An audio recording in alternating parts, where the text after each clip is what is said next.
কেটে দাও। আল্লাহর এই বিধান জমিনে যদি এই প্রতিষ্ঠিত হতো তাহলে আজকে বাংলাদেশ থেকে হাজার হাজার কোটি টাকা বাইরে পাচার হতে পারত। আজকে বিড়ালে আপনার কাটা যদি খেয়ে যায়, একটা মাছ যদি চুরি করে খায়, আপনাকে মারার জন্য তাকে যতক্ষণ না পাবে ততক্ষণ মারার জন্য আপনি চেষ্টা চালান। আজকে হাজার হাজার কোটি টাকা বাংলাদেশ থেকে পাচার হয়। আজকে তাদের জন্য আমাদের কোনো আন্দোলন সংগ্রাম চলে না, যেই চলতে যায় সেই বিভিন্ন রকম হেনস্থার শিকার হতে হয়। ঠিক কিনা বলেন? আজকে বাংলাদেশের আনাচে কানাচে যার কাছে দেবেন যে আজকে বাংলাদেশের সবচেয়ে বড় অভাব, সেটা হলো ইন্না আকরামাকুম ইনদাল্লাহি আতকাকুম। আজকে বাংলাদেশের মানুষগুলো যদি তাকওয়াবান হতো, আজকে আমাদের অভিভাবকরা যদি তাকওয়াবান হতো, বাংলাদেশের সামান্য একটি অর্থ আজকে পাচার হতে পারতো না।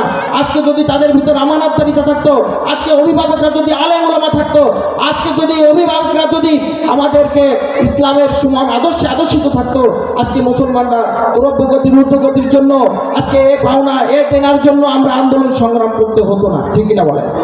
আজকে একমাত্র কারণ আমাদের বাংলাদেশ 16-17 বছর ইসলামের কোনো বীজ বপন হয়নি এই বাংলাদেশে। আজকে ওই জমিতে, ওই ফসলের জমিতে আজকে বিভিন্ন ধরনের গাছপালা রোপণ হয়েছে, এমন হয়েছে তামাকজাত দ্রব্য রোপণ হয়েছে, ফেন্সিডিল রোপণ হয়েছে, দুর্নীতি রোপণ হয়েছে।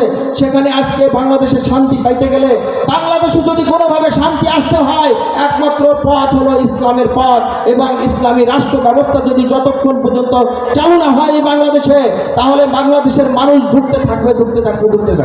ঠিক না বলেন? আজকে বাংলাদেশের মানুষ যদি সময় এসেছে পরবর্তী বাংলাদেশ ইসলামের, কেন বলছি, আজকে এই বাংলাদেশের যুবকরা প্রাণ দিয়েছে, এই বাংলাদেশের যুবকরা বৈষম্য বিরোধী আন্দোলনে তারা জীবন দিয়েছে, রক্ত দিয়েছে, এই কারণে যে আমরা পূর্ব পাকিস্তান থেকে, পশ্চিম পাকিস্তান থেকে পূর্ব পাকিস্তান আলাদা হয়েছিল একটা কারণে, সেটা হলো বৈষম্যের জন্য। আজকে চাকরিতে বৈষম্য, আজকে সপ্তাহে বৈষম্য বিরোধী আন্দোলনের জন্য তারা খুন রাজা তাদের তাজা রক্ত ফেলে দিয়েছে এই জমিনে। কিসের জন্য? আজকে শান্তিতে থাকার জন্য। আজকে মুসলমানরা আপনারা বুকে হাত দিয়ে বলতে পারবেন যে আপনারা শান্তিতে আছে? বাংলাদেশে ইসলামী রাষ্ট্র ব্যবস্থা না হলে সারাদিন যদি আপনি ওয়াজ কালাম করেন কোনো লাভ হবে না। কিন্তু ওখান থেকে ওসি সাহেব যদি সামান্য একটা মেসেজ পাঠিয়ে থাকে যে আপনার মাহফিলের জন্য সময় বরাদ্দ 5 মিনিট, তাহলে আপনার এখানে সমস্ত আলেম ওলামা ডেকে আপনি 5 মিনিটের পরে 1 মিনিটও মাহফিল করতে পারবেন না। তাহলে আজকে মুসলমানদের সবচেয়ে বড় যে দরকার, সেটা হলো মুসলমানদের ক্ষমতায় যাওয়া দরকার আছে কিনা না। আজকে যদি মুসলমানরা ক্ষমতায় আসে, তাহলে রামবাবুদের আমন্ত্রণে তাদের জন্য তাদের কাছ থেকে আমাদের এই মাহফিলের অনুমতি আনতে হবে না। আজকে ইসলামের শার্দুলরা আজকে ঘুমিয়ে পড়েছে ছাগলদের সাথে মিশতে। তাই আসুন, এখন সময় হয়েছে যে এই সমাজটাকে বদলাতে হবে। এই সমাজটাকে বদলাতে হলে ভালো মানুষদেরকে সেই অভিভাবকের স্থান দিতে হবে। ঠিক কিনা বলেন? আজকে আমাদের জায়গা মতো পাঠাতে হবে সেই মানুষদেরকে, যারা তাদের কোটি কোটি টাকা হাতে থাকবে কিন্তু 1টি টাকা তসরুফ করবে না। ঠিক কিনা বলেন? আজকে সেই জায়গা থেকে, কেন্দ্র পর্যায় থেকে নির্দেশনা আসবে। আজকে সেই ওমরের মতো মানুষ আসবে যে তার কাঁধে করে নিয়ে, আটার বস্তা কাঁধে করে নিয়ে তার বাড়িতে পৌঁছাবে। কোনো রিলিফের চালের জন্য ধর্ণা করতে হবে না। ঠিক কিনা বলেন? আজকের বাংলাদেশে যদি শান্তি পেতে চান, চলে আসেন কোরআনের সেই রাজপথে, যে পথে রাসূলুল্লাহ সাল্লাল্লাহু আলাইহি ওয়াসাল্লাম মদিনায় ইসলামী রাষ্ট্র গঠন করেছিলেন। আল্লাহ রাসূলকে মক্কা থেকে মদিনায় যেতে হয়েছিল ইসলামী রাষ্ট্র গঠন করার জন্য।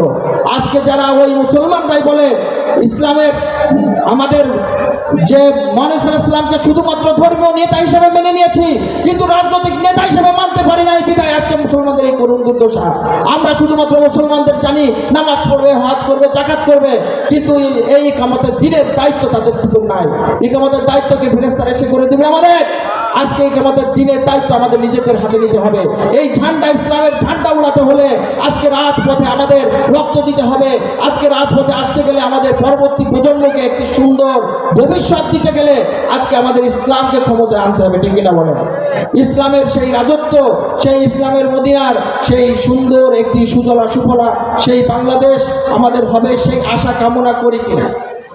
আজকে যদি কোনো মুসলমান দাবি করে যে মুসলমান ইসলাম শুধুমাত্র নামাজ কালাম হজের ভিতর সীমাবদ্ধ থাকবে, ইসলাম কোনো এই ক্ষমতায় যার দরকার নেই, সে মুনাফিকের কাতারে স্থান লাভ হবে এবং সারা জীবন সে মুনাফিকে করতে করতে একসময় কবরে পতিত হবে। ঠিক না বলেন? তাহলে আমাদের পরবর্তী প্রজন্মকে এই মেসেজ দিতে হবে যে আজকে আগামীর পথ আমাদের কোরআনের পথ।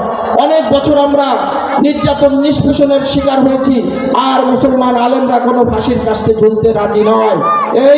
এই শপথ নিতে হবে বাংলাদেশে। আজকের আশাই জালিমদেরকে বলে দিতে চাই যে তোমরা জাল হাক্কু ওয়া যাহাকাল বাতিল ইন্নাল বাতিলা কানা যাহুকা। আজকে তোমরা সত্য সমাগত, মিথ্যা বিতরিত, মিথ্যা বিতরিত, মিথ্যা বিতরিত। আর কখনো বাংলাদেশের এই আলেম সমাজে যদি তারা এইভাবে যদি বজ্র কঠিন আওয়াজ দিয়ে রাজপথে যদি থাকতে পারে, তাহলে বাংলাদেশে কখনো আর জালিমের সেই সৃষ্টি হবে না। এই জালিমরা আর নির্যাতন করতে পারবে না, আলেমদেরকে ফাঁসির কাস্তে ঝুলাতে পারবে না, বিনা নির্দ্বিধায় আইনা ঘর তৈরি করতে পারবে না।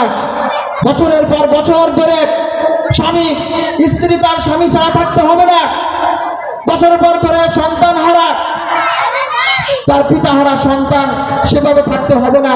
বাংলাদেশে এমন একটি ইসলাম প্রতিষ্ঠিত হবে যেখানে কোনো কারোর কোনো বৈষম্য সৃষ্টি হবে না।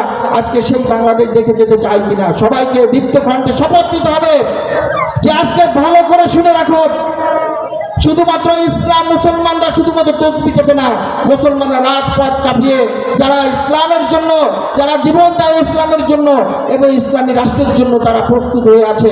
শুধু ডাক দিলেই তারা এই বাতিলের রক্ত চক্ষুকে উপেক্ষা করে একসময় রাজপথে নিয়ে গেছে। ঠিক কিনা বলেন? এই জন্য আমরা রাজি আছি কিনা?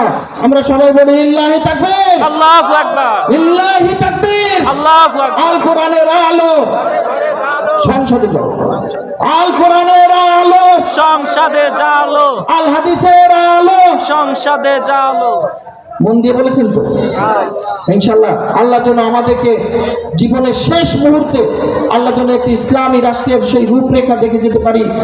আমরা আমাদের পূর্বসূরীরা পারে নাই, কিন্তু আমরা যেন দেখে যেতে পারি সেই সুন্দর একটি রাষ্ট্রের রূপরেখা কল্পনা আমরা করতে পারি। সেই রাসূলের আমলের তাহলে করতে গেলে তাদের সেই সাহাবীদের চরিত্রগত মানুষ ছিল, সেই মানুষদেরকে আজকে অভিভাবক হিসেবে আমাদের বাংলাদেশের দরকার আছে কিনা?